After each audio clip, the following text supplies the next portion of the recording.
ఇంటర్వ్యూకి పిలిచారు. ఆయన పేరు విష్ణువర్ధన్ IAS. ప్రపంచ మీడియా అంతా చూస్తుండగా ఆజ్ తక్ టీవీ ఛానల్లో ఇంటర్వ్యూ చేశారు ఆయన. ఎలా నువ్వు IAS ఆఫీసర్ అయ్యావు? తృణీకరించబడిన వాడివి కదా, వెధవరాలి కుమారుడివి కదా, ఎలా ఈ స్థాయికి నీవు వచ్చావు? తల వంచి ఆయన చెప్తాడు, నా ఈ ఘనతకు ప్రధాన కారణం నా ప్రభు అయిన యేసు క్రీస్తు వారు. ఎలా అయిందయ్యా? నేను చిన్నపిల్లోడికి ఉన్నప్పుడు మా నాన్న చనిపోయాడు. మా నాన్న తోబుట్టువులే కానీ, మా అమ్మ తోబుట్టువులే కానీ అందరూ దూరం అయిపోయారయ్యా. గవర్నమెంట్ స్కూల్లో బాత్రూమ్లు గడగటానికి ఆయాగా మా అమ్మ వచ్చేది.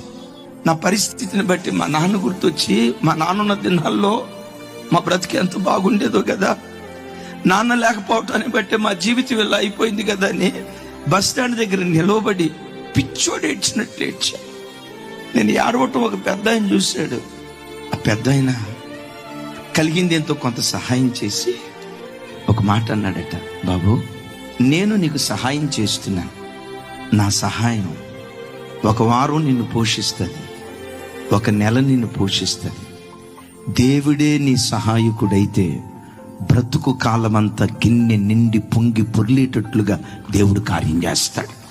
ఎవరయ్యా దేవుడు? Download ShareChat.